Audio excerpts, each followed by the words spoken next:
What is up, rockers? Welcome back to another Rise of Kingdoms content. I'm Shinchi42. Today we are gonna have another kind of like a controversial topic, and you know what? I freaking love this. I love whenever we talk about something like this because I see a lot of people that are very passionate with the game, and they respond to us, and I love it. Honestly, I love hearing out everybody's opinion, whether if it's good or bad, whether if it's like targeting me, but at the end of the day, we're all one big community. And whether you like me or not, I'm still gonna be here. I'm still gonna love you. And we're still gonna be talking about topics like this. So today, what we're gonna be talking about is super F2P. What is a super free to play? Let's dive down into this one.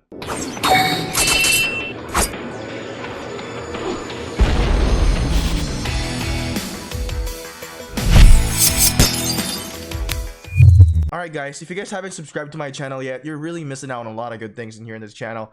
I do a lot of controversial topics, I make guides, I have battle videos, and what else do I have that has not yet been covered in Rise of Kingdoms? And if it hasn't been covered yet, I will find a way, I will think about it, and I will cover it, regardless of how it really impacts the community. Because I believe talking about the stuff that kind of triggers people is actually very important, because we open up a new door and we open up into new topics and ideas that probably people have thought about but we're afraid to talk about. So today, if you want to play this game on your computer, there's a link in the description. It's a BlueStacks application. You can play Rise of Kingdoms on your computer just by clicking that link. Now today we are going to talk about, what did I just say? Super free to play. Who are these guys, right? So I've been thinking about this just, you know what, recently.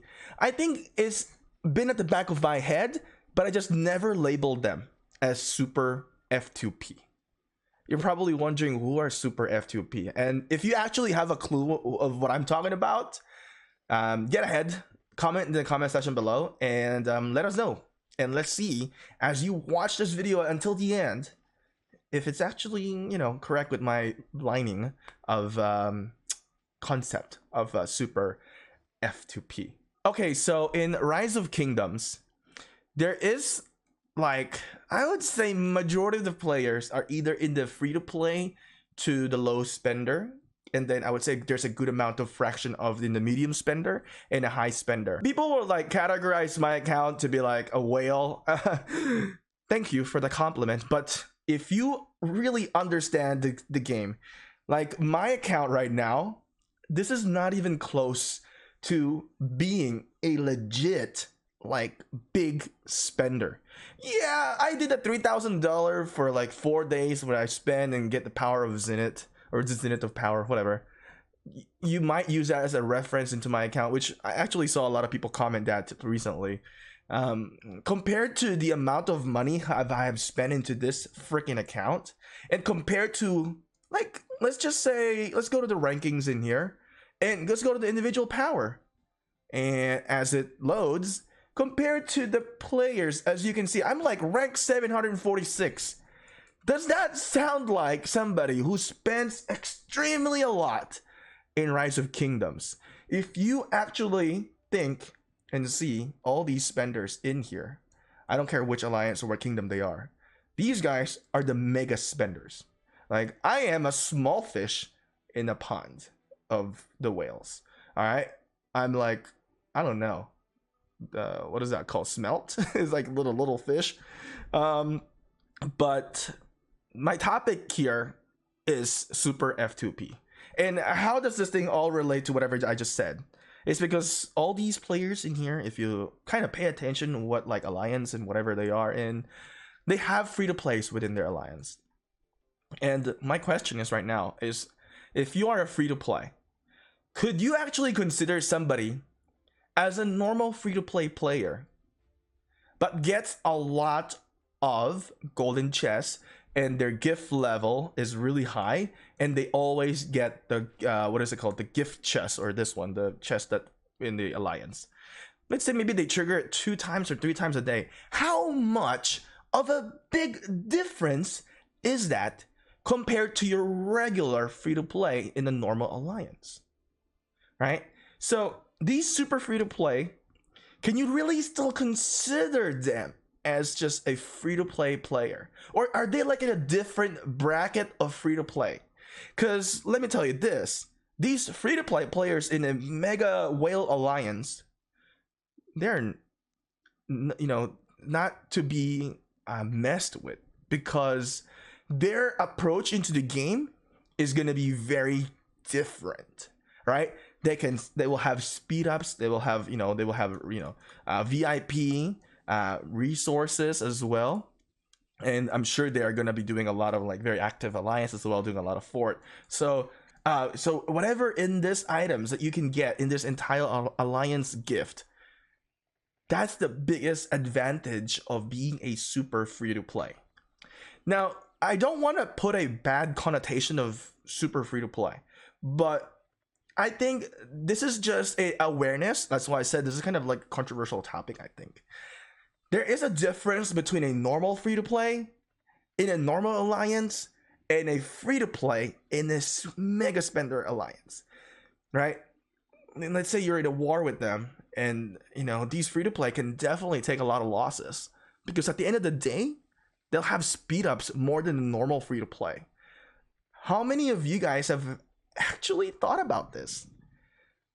I'm sure it had crossed your mind, but I don't think we have yet labeled them. Now, what else is the benefit of being a super free to play? But honestly, the super free to play, if I'm a free to play, that's the position I want to be in. But you can't compare yourself to the normal free to play. You can't just say, yeah, I'm free to play, but I'm in a super whale alliance, because your experience is going to be very, very different than the player that is an actual free to play and just, in a normal alliance, because their struggles are going to be very different than yours. You're going to have an edge. You're going to get T5 faster. You're going to be able to train troops more. And I think if your alliance is actually very good in ARC, right, with the whale alliances, if you get paired with, of course, sometimes there's some bad matchmaking. You get pretty much a very good result and get 10 legendary commander sculpture. And, of course, whenever there's an event, right, there's a lot of chests dropping. I really think that normal free to play and super free to play is a two different bracket. One is really up above here, one is really down here. And when it comes to war, when these two players meet, you can't compare them. One is a super free to play, and they will outmatch the normal free to play that are in the normal alliance. I think I have to always say that, just so people aren't confused, because people kind of like to twist my words for some reason. Okay, so there's nothing wrong with being a super free to play. There's nothing wrong with being a normal player, but I just really want to, give that like an edge. And what else can like a mega, super free to play do? I was gonna say mega free to play. What else do they benefit from? Like, if they get a lot of like chests, meaning they get a lot of the gold keys as well, they get gems. Now, the benefit for that is like they can use these gems to participate in events, right? In what is it called, like Wheel of Fortune, the dice game. So those type of events, it really puts them in a different bracket.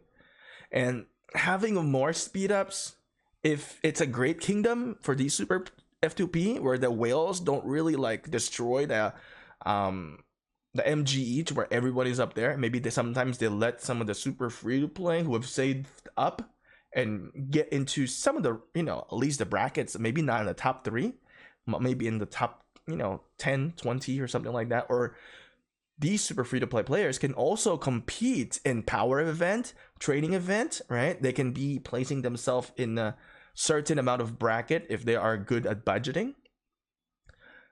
The advantage of the super free to play is that they can do it more often than the normal free to play, and they can really have a better commander. So when people, I didn't realize this, actually, maybe I just came to a conclusion right now, because I realized that a lot of people complain about being a free to play, and they were like, it's so hard to get legendary commander, because they're not able to compete really in what is it called, in the like power up event, right? In most cases, in a normal alliance, potentially maybe you have like a few spenders in there, maybe some moderate in a normal situation, and of course the free to play aren't really getting a lot of benefit. Well, if you're in a alliance that spends a lot, then your super free to play style, you're benefiting all of this. You're gonna be able to save up, and you can compete multiple times in different events, right? You can rank yourself up, maybe rank 10, 20, something like that. Because not all the pay to win will also like compete on every single event. Sometimes they will save up because they have to compete on the other pay to wins as well, right? So there's the benefit of it. So if you're in a super free to play, and if you are a super free to play, just admit it. There's nothing wrong with it. No, you shouldn't be ashamed of it. But I'm just saying, you can't really compare yourself as a normal free to play. I think we need to have a distinction from there, because I feel like if you compare yourself together, it's not fair for those who actually grind a lot and get little benefits because they're not in a super spender alliance. So if you're a super free to play player, you're most likely going to have more troops, better commanders, and probably higher VIP level, right? So basically the disadvantage for a normal free to play player, or in the cheaper alliance, or maybe I probably shouldn't say cheaper, not a whole lot of spending players in an alliance, it's very it's probably the inverse of it, right? I kind of have a brief experience with this, because I keep telling people like, oh yeah, my players back then, they were getting T5 by now. They had like multiple legendary commanders already. They have getting T5. That was like maybe like early this year, because in my previous alliance we have a lot of spenders too. In when I was in 1253, and that helped these free to play players to really grow. And then as we went to 228, they also benefited there, because now we have like a bigger pool of people that actually spends into the game, and some of our low spenders have increased their spending. Not necessarily it was me, potentially it was me. But that was like last year and then early this year, I think, because we don't want to talk about that. I'm trying to forget what happened last year. But my point is, the super free to play player has a very big gap than a normal player. And I didn't realize that until like recently, that there should be a differences. And now I'm gonna make that differences. If you are a free to play in a very big alliance, like a very well known alliance is like JWM, their tactics, I don't know, correct me if I'm wrong, maybe it's not them. You know what, scratch that.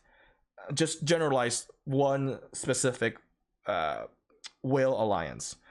Their tactic is that they want to recruit player, and they're gonna promise them, oh, come to our alliance, we're gonna drop, we drop a lot of chests, and this is gonna help you to grow.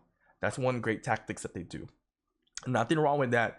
It actually is very good, because it helps a free to play player build, enhance their gaming style, and get to the level where they dream of. So that's the benefit of being a super free to play player. Nothing wrong with it. Just don't compare yourself with a normal free to play. And I hate to see it sometimes, to where like in the super whale alliance they say, oh yeah, I'm free to play player. Yeah, you are a free to play player.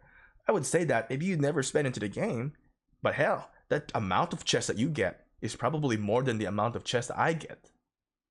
So it's almost like you're already buying a bundle without buying the bundle, right? Come on, let's be honest.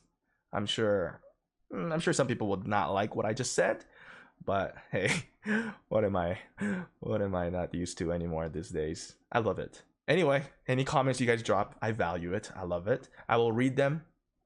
And yeah. Anyway, I just want to say thank you, and good luck, because you start questioning yourself. Are you super free to play, or are you just normal free to play? What's the difference? You already know. See you guys later.